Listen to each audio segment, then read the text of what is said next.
우리 잠언 1장 8절에서 19절 말씀까지 보도록 하겠습니다. 잠언 1장 8절에서 19절 말씀까지 보도록 하겠습니다. 내 아들아, 내 아비의 훈계를 들으며 내 어미의 법을 떠나지 말라. 이는 내 머리에 아름다운 관이요 내 목에 금사슬이니라. 내 아들아, 악한 자가 너를 꿰일지라도 따르지 말라. 그들이 내게 말하기를 우리가 함께 가자. 우리가 가만히 엎드렸다가 사람의 피를 흘리자. 죄 없는 자를 까닭없이 숨어 기다리다가 수월같이 그들을 산채로 삼키며 무덤에 내려가는 자들같이 통으로 삼키자. 우리가 온과 도화를 얻으며 빼앗은 것으로 우리 집을 채우리니 너는 우리와 함께 제비를 뽑고 우리가 함께 전대 하나만 두자 할지라도 내 아들아, 그들과 함께 길에 다니지 말라. 내 발을 금하여 그 길을 밟지 말라. 대저 그 발은 악으로 달려가며 피를 흘리는데 빠름이니라. 새가 보는 데서 그물을 치면 헛일이거늘 그들이 가만히 엎드림은 자기의 피를 흘릴 뿐이요 숨어 기다림은 자기의 생명을 해할 뿐이니 이익을 탐하는 모든 자의 길은 다 이로하여 자기의 생명을 잃게 하느니라. 아멘. 오늘 이 말씀을 가지고 첫 번째 지혜, 즉흥적인 이익을 멀리하라. 즉흥적인 이익을 멀리하라 라는 제목으로 같이 은혜를 나누기를 원합니다. 잠언 1장에서 9장까지는 10가지의 교훈, 10가지의 지혜가 나와 있습니다. 일명 아버지의 교훈이라고 불리죠. 아버지의 교훈. 이 교훈이 시작할 때마다 등장하는 한 단어가 있습니다. 뭘까요? 내 아들아, 내 아들아. 이렇게 시작하여서 새로운 교훈과 지혜를 나눕니다. 부모는 자식을 누구보다 더 사랑하죠. 그리고 좋은 것을 주기를 원합니다. 사랑하는 마음으로 주는 지혜, 사랑하는 마음으로 주는 교훈을 말하고 있습니다. 자녀 교육은 누가 하는 것입니까? 아버지만 하는 것입니까? 8절의 말씀을 보게 되면 내 아들아, 내 아비의 훈계를 들으며 내 어미의 법을 떠나지 말라라고 말하고 있습니다. 아버지는 훈계하는 사람, 잘못된 길을 가는 자식을 징계해서 바른 길을 가도록 하는 것에 초점을 두고 있고, 어머니의 법, 뭐죠? 가르침이죠. 가르치는 것은 어머니의 역할이었음을 강조하고 있습니다. 그래서 자녀의 교육은 부모의 교육이죠. 같이 함께 하는 것입니다. 그렇다면 믿음으로 가르치는 부모의 교훈은 얼마나 소중한 것일까요? 우리가 이 신앙적인 교육이 얼마나 소중한 것인가? 9절은 현대적인 표현에 따르면 머리에 금면류관이고 목에 금목걸이라고 말하고 있어요. 얼마나 소중한 것인가? 인생의 가장 소중한 것이라고 말하고 있습니다. 그래서 신앙 교육을 가장 소중하게 여기시는 저 여러분 되시길 축원합니다. 그렇다면 첫 번째 주는 교훈은 무엇입니까? 즉흥적인 이익을 뿌리치라는 거예요. 즉흥적인 이익을 뿌리치라라고 말하고 있습니다. 세상에 얼마나 많은 유혹이 있는지 모릅니다. 10절에 악한 자가 있죠. 악한 자가 우리 주변에 있습니다. 가까이 있습니다. 영어로 악한 자는 sinners예요. 죄인들이에요. 하나님의 말씀을 거부하고 하나님의 말씀을 따르지 않은 죄인들을 말하는 것입니다. 이들이요, 믿음의 자녀들을 유혹합니다. 믿음으로 살려고 하는 우리의 자녀들, 또 믿음의 자녀인 우리를 유혹합니다. 어떻게 유혹합니까? 첫째는 11절과 12절을 보게 되면 손쉽게 이득을 취할 수 있다라고 유혹을 해요. 엎드려서 쉽게 남의 것을 빼앗아서 쉽게 이득을 얻을 수 있다라고 유혹을 합니다. 둘째로는 13절의 말씀을 보게 되면 온 집을 가득 채울 정도로 온갖 보화를 얻을 수 있다. 일확천금을 얻을 수 있다라고 유혹을 합니다. 셋째로는 14절의 말씀을 보게 되면 한 포대에서 같이 나눈다는 말은 뭐냐면 동등하게 이득을 나눈다는 거예요. 동등하게 이익을 나눌 수 있다. 그래서 그 이익을 함께 누릴 수 있다라고 유혹을 합니다. 얼마나 좋습니까? 큰 부자가 될 수 있는 것을 누구나 원하잖아요. 손쉽게 이득을 얻는 것을 누구나 원하잖아요. 고생하지 않고 수고하지 않고 큰 부자가 될 수 있다는 유혹에 얼마나 많은 사람들이요 도박에 빠지거나 또 복권을 사거나 또 사기를 치거나 또 갱단에 들어가는 경우를 우리가 볼 수 있습니다. 큰 돈을 벌 수 있다면, 성공과 출세만 할 수 있다면 내 양심이 아니라 내 영혼까지 팔겠습니다. 이렇게 말하는 사람들이 있어요. 진짜 영혼까지 팔아서요 영육간에 완전히 망하는 사람들이 있죠.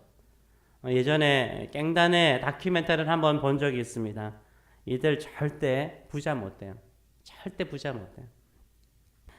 정가자라는 낙인을 찍히고요. 안정되지 않는 삶을 살게 되고요. 결국 나이가 들면요. 필요 없잖아요. 가난한 건달로 인생을 마치는 것을 우리 주변에서 흔히 볼 수 있습니다. 그래서 한번 악한 길을 따라가면 그게 우리 인생을 망칠 때가 참 많습니다. 이렇게 악한 길을 걷는 사람의 결말은 무엇입니까? 살인까지 하여 일확천금을 꿈꾸지만 결국 누구를 죽여요? 자기 자신을 죽이는 거예요. 자기 영혼을 죽이는 것입니다. 자기 인생을 망쳐버리는 거예요. 이런 망상을 꿈꾸고 사는 사람은 오직 남는 것이 뭐라고요? 헛것이라는 거예요. 그런 꿈과 그런 상상은 얼마나 어리석은 것인가를 17절은 뭐라고 비유적으로 말합니까? 새들이 보는 앞에서 그물을 치는 것 같다는 거예요. 새들이 보는 것 앞에서 그물을 치는 것처럼 어리석다라고 말을 하고 있습니다. 손쉽게 얻는 축복, 살인까지 하면서 얻는 재물은 절대 오래가지 않습니다. 오히려 자기의 생명까지 죽이는 것입니다. 단기적이고 즉흥적인 이익을 위해서 하나님의 말씀을 버리고 믿음을 버리는 사람들이 있어요. 내가 잠깐 신앙생활을 좀 쉬고 잠깐 세상과 타협하면 제가 큰 부자가 될 수 있을 것 같아요. 성공할 수 있는 것처럼 보이거든요. 거기에 속는 거예요. 그래서 내가 성공해서 다시 한번 교회에 돌아와서 내가 큰 부자가 되면 내가 선교하는 일에 내 돈을 쓰겠습니다. 내가 교회 건물을 짓는 일에 힘쓰겠습니다. 이렇게 호언장담하고 떠나는 사람들이 있어요. 이 약속 지키는 사람 거의 못 봤어요. 오히려 더 가난하고 더 비참하게 살면서 한평생 하나님 원망하고 남 원망하며 인생을 마치는 것을 보게 됩니다. 19절은 이렇게 결론을 내리죠. 이익을 탐하는 모든 자의 길은 다 이루어하여 자기의 생명을 잃게 하느니라 라고 말을 하고 있어요. 순간적이고 즉흥적인 탐욕을 향하여 돌진하는 모든 자예요. 순간적인 이익을 위해서 탐하여 나가는 모든 자들의 길은 어떠하다고요? 이렇게 망한다는 거예요. 자기의 생명까지 잃게 된다라고 결론을 내리고 있습니다. 여기에서 모든 자의 길, 이 잠언에서 제일 중요한 단어 중에 하나가 길이에요. 길이요. 모든 길에는 그 길에 무엇이 있어요? 끝이 있어요. 길에 끝이 있는 거예요. 욕심을 내어 죄를 짓고 믿음을 버리고 말씀을 버리며 살아가는 것도요. 인생의 길이죠. 그 악한 길을 걸어가면 그 길에 끝이 있는 거예요. 악한 결말을 맺습니다. 믿음의 길을 걸어가면 믿음의 결말을 얻는 줄 믿습니다. 아멘. 믿음의 길은 좁은 곳입니다. 그래서 사람들이 그 길을 찾지도 않고 가기를 원하지 않아요. 나 믿음의 길의 결말은 아름다운 줄 믿습니다. 하나님이 축복하시는 거예요. 이것을 정리하기를 예수님께서 이렇게 정리를 하셨죠. 마태복음 7장 13절과 14절의 말씀을 보게 되면 좁은 문으로 들어가라. 멸망으로 인도하는 문은 크고 그 길이 넓어 그리로 들어가는 자가 많고 생명으로 인도하는 문은 좁고 길이 협착하여 찾는 이가 적음이니라 라고 말씀하셨어요. 생명의 길은 좁고 협착하기 때문에 뭐가 필요해요? 인내가 필요해요. 기다림이 필요해요. 고통과 어려움이 있습니다. 특별히 유혹이 많아요. 유혹이 많아 힘드니까, 괴로우니까. 그래도 믿음의 길을 걸어가시는 저 여러분 되시길 축원합니다. 그 믿음의 길 끝에 생명이 있습니다. 영생이 있습니다. 하나님이 약속하신 축복이 있는 줄 믿습니다. 그 믿음의 길을 걸어가시는 저 여러분 되시길 축원합니다. 잠언 올 한 해 첫 번째 교훈이 무엇입니까? 즉흥적인 이 축복, 성공의 유혹을 뿌리치라는 거예요. 이러한 사람들과 함께 그의 길을 걸어가지 말라는 거예요. 멸망의 길의 동행자가 되지 말라라고 선언하고 있습니다. 15절의 말씀처럼 악인들이 가는 길에 발도 들어놓지 말아요. 악인들이 가는 길에 발조차도 들어놓지 말라라고 말하고 있습니다. 올 한 해 어떻게 살기를 원하십니까? 어느 길을 걷기를 원하십니까? 손쉽게 돈을 벌 수 있는 유혹에 빠지지 마세요. 그것이 지혜입니다. 이건 망하는 길이에요. 이 길의 끝이 멸망이라면 얼마나 허무한 거예요. 좁고 힘든 길일지라도 믿음의 길을 걸어가시길 축원합니다. 생명의 길인 줄 믿습니다. 에덴 동산에서 최초의 인간인 하와와 아담은요, 사단의 즉흥적인 유혹에 넘어갔잖아요. 즉흥적인 탐욕에 넘어갔잖아요. 모든 것을 다 잃어버렸어요.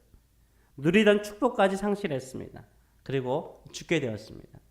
우리에게 하나님을 떠나도록 하나님의 말씀을 떠나도록 달콤한 수많은 유혹들이 있어요. 그 유혹은 너무나 강력해요. 선할 것처럼 진짜 나를 복되게 만들 것처럼 보이고 행복하게 만들 것처럼 보이고 부유하게 만들 것처럼 보여요. 그건 사단의 유혹이에요. 우리를 멸망하게 하는 유혹입니다. 하나님을 경외하고 생명의 길을 걸어가시는 저 여러분 되시길 축원합니다. 그 길을 걸어가기를 원한다면 일시적이고 즉흥적인 이득과 축복을 멀리하시는 저 여러분 되시길 축원합니다. 고귀하고 영원한 것, 고귀하고 영원한 것은 오랜 시간이 걸리는 거예요. 오랜 시간이 걸리는 거예요. 인내가 필요하고 기다림이 필요한 거예요. 그래서 믿음이 필요한 거예요. 믿음의 길은 힘들지만 그 열매는 영원하고 존귀한 거예요. 하나님의 선하심을 믿고 믿음의 길을 걸어가시는 저 여러분 되시길 축원합니다. 그것이 생명의 길이요 지혜의 길이요 올 한 해를 승리케 하는 길인 줄 믿습니다. 이 믿음의 길을 또 말씀의 길을 걸어가시는 저 여러분 되시길 축원합니다. 아멘. 기도하겠습니다. 살아계신 하나님 아버지,